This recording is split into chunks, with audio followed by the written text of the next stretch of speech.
कुछ दिन पहले अचानक से सोशल मीडिया पर एक चेहरा जो खूब चमकने लगा, जो हमको खूब दिखाई देने लगा, और शायद उस चेहरे के, उस तस्वीर के आने के कुछ दिन पहले तक हमने न तो उस नाम को सुना था, न उस चेहरे को देखा था, और न उस साधना के बारे में हम कुछ जानते थे।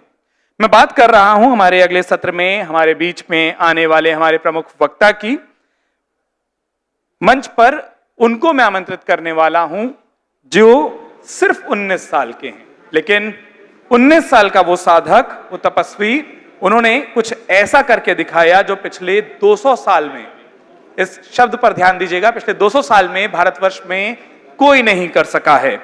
50 दिनों तक लगातार जिन्होंने करीब 2000 से ज्यादा मंत्रों का शुद्धता से जप किया है, बिना देखे उसका उच्चारण किया है, इस पूरी प्रक्रिया को, इस पूरी विधि को हम दंडक्रम पारायण कहते हैं।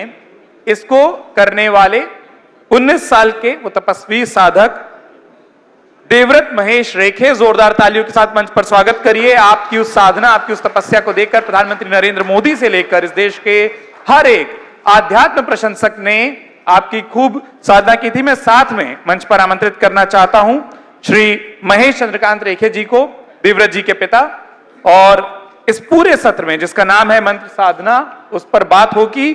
और बिल्कुल बीचों बीच मंच पर वो चेहरा जिसके बारे में मैंने आपको बताया ना कि 19 साल की आयु, 2000 से ज्यादा मंत्र, 50 दिनों की साधना, बिना देखे उच्चारण, और उससे बड़ी बात कि जब इन्होंने इस साधना को पूरा किया तो हर कोई, इस देश का प्रधानमंत्री भी उनका मुरीद हुए बिना नहीं रह सका।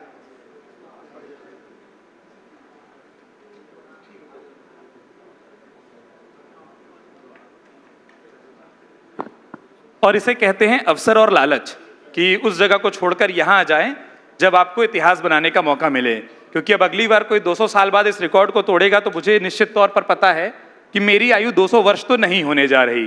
तो दूसरा मौका मिले ना मिले, मुझे लगा ये मौका जरूर ले लिया जाए। और जब कोई चेहरा मुस्कुरा कर मेरी ओर देखता है तो मुझे लगता है कि अच्छा संवाद हो जाएगा, जो इस पूरे कार्यक्रम की मूल आत्मा भी है।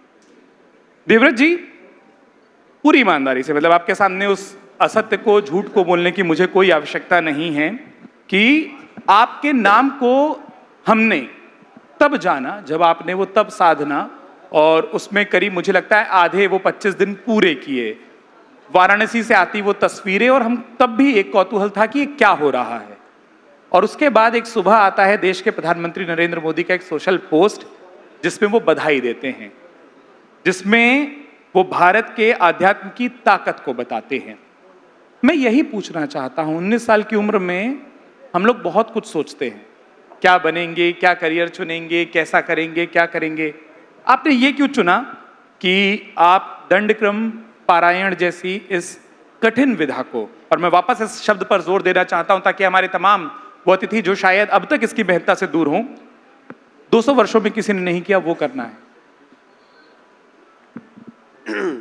महेश जी, जहां आपको लगे आपकी आवश्यकता है, आप जी। सबसे पहले तो धन्यवाद देना चाहूँगा अमर उजाला को कि आपने मुझे आमंत्रण किया। मुझे तो नहीं, मेरे गुरु परंपरा को यहाँ पे आमंत्रण किया है, तो उन्हीं के माध्यम से आज मैं हूँ। तो यही कहना चाहूँगा कि 8 साल की उम्र में जब पिताजी ने जनेऊ कराया मेरा यहाँ, तो पिताजी ने ही आज्ञा की कि अभी यही कार्य में चलते रहो। तो उन्हीं के आज्ञा से और उन्हीं के पास अध्ययन करके यह सब साध्य हुआ है।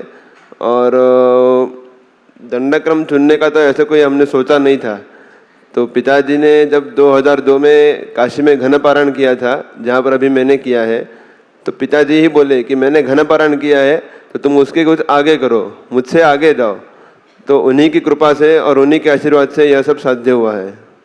गुरु गुरु रह जाए और चेला गुड़ हो जाए, इससे ज्यादा प्रसन्नता कहीं नहीं हो सकती।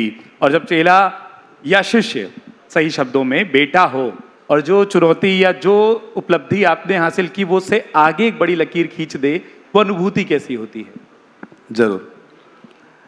संस्कृत में एक आचार्य चाणक्य जी का एक वचन है, सर्वत्रम जय इच्छेत पुत्रात् शिष्यात् पराजयः।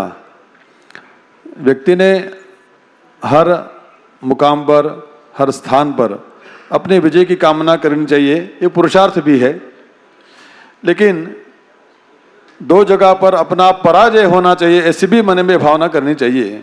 वो दो स्थान हैं, वो एक तो शिष्य है और पुत्र है। तो भगवान की कृपा से मुझे यह सौभाग्य प्राप्त हुआ, ये मेरा पुत्र भी है और शिष्य भी है।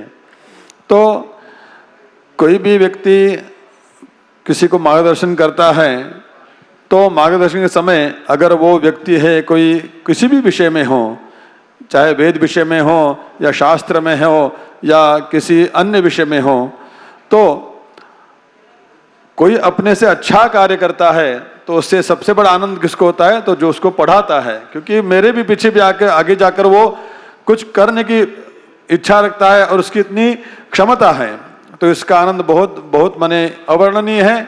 और आप सब अमर उजाला का जो परिवार है, इन लोगों ने हमें इस प्रकार यहाँ मंच पर बुलाकर जो हमारा सम्मान किया, वो तो हमारे लिए बहुत अद्भुत की बात है।